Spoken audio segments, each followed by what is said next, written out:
21 दिसंबर railway group D के first shift का पूछा गया ओरिजिनल प्रश्न है।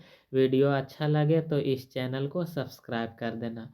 मार्च 2025 में किसे भारत का 58वां टाइगर रिजर्व घोषित किया गया?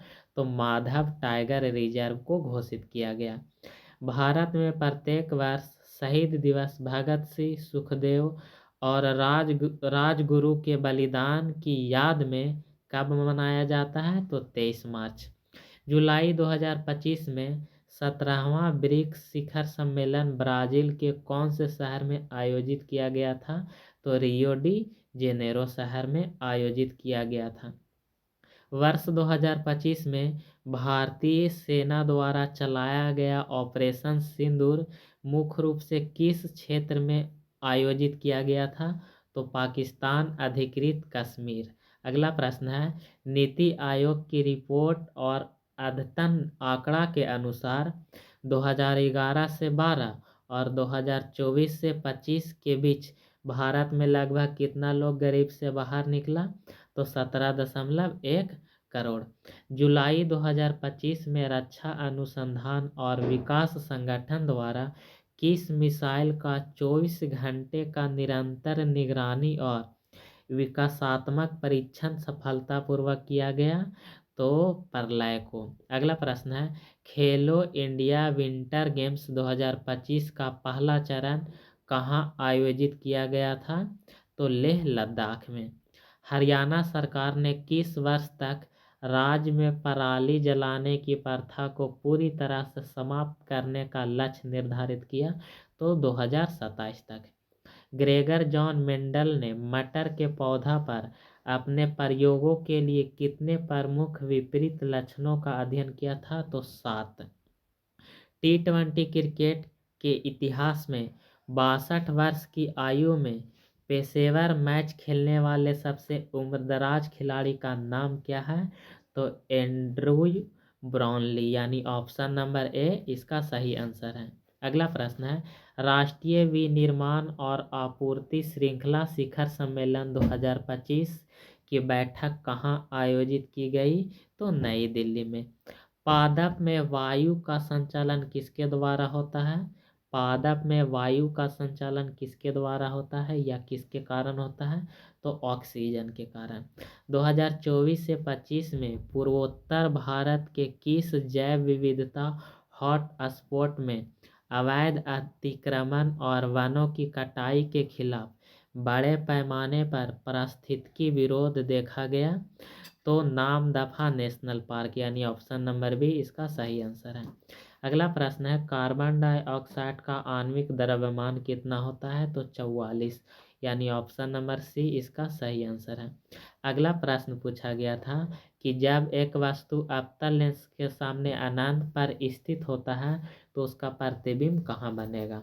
तो वस्तु को अनंत पर रखेंगे तो उसका प्रतिबिंब फोकस पर बनेगा। अगला प्रश्न है, डायबिटीज की जांच के लिए किट किस संस्था द्वारा विकसित किया गया था?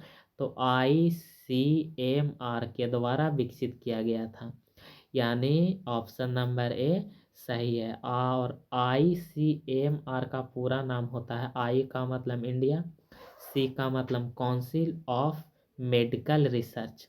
अगला प्रश्न है, पृथ्वी के चारों ओर चंद्रमा की गति किस बल के कारण होती है? तो अभिकेंद्र बल के द्वारा। क्षारक में डालने पर फेनोल्फथालीन का रंग कैसा हो जाता है? तो उसका रंग गुलाबी हो जाता है। अगला सवाल है, अम्ल जब जल से क्रिया करता है तो कौन सा आयन बनाता है?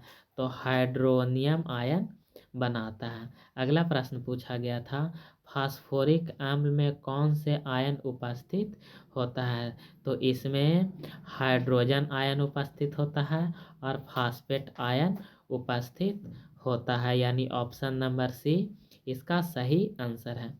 अगला प्रश्न है कि किसी धारावाहिक कुंडली के कारण उत्पन्न चुंबकीय क्षेत्र की दिशा किस नियम द्वारा परिभाषित की जाती है?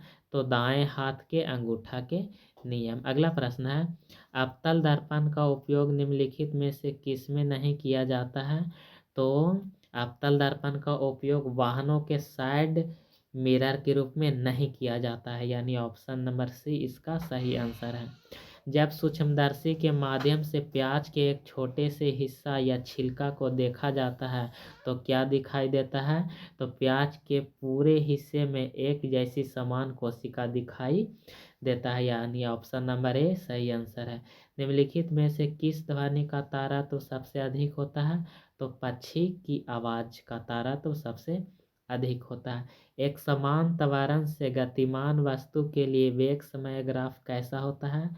तो समय h की ओर झुकी हुई एक सीधी रेखा में होता है, यानी ऑप्शन नंबर बी सही आंसर है।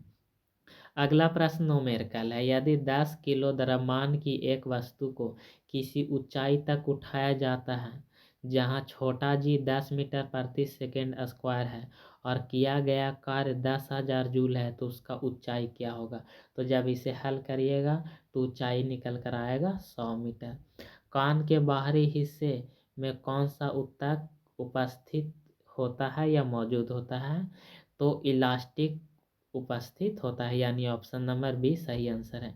चिकनी अंतःपर्दावी जालिका किसका उत्पादन करता है? तो वसा यानी लिपिड का उत्पादन करता है। अपवर्तनांक ज्ञात करने का सही सूत्र क्या है? तो साइन आई बटा साइन आर, यानी ऑप्शन नंबर सी सही आंसर है। निम्नलिखित कथनों का विचार करें और सही विकल्प को चुने। तो कथन एक में है पौधा के जड़ की वृद्धि गुरुत्वाकर्षण से प्रभावित होता है, तो ये भी सही है। और कथन बी में है तना की वृद्धि सूर्य के प्रकाश से प्रभावित होता है, यानी कथन ए और कथन बी दोनों सत्य है, यानी ऑप्शन नंबर सी सही आंसर होगा। यदि दो वस्तु के बीच की दूरी को घटाकर आधा कर दिया जाए तो उसके बीच गुरुत्वाकर्षण बल कितना होगा? तो उसका गुरुत्वाकर्षण बल 4 गुना हो जाएगा। अगला प्रश्न पूछा गया था क्या कि रासायनिक समीकरण को संतुलित करें।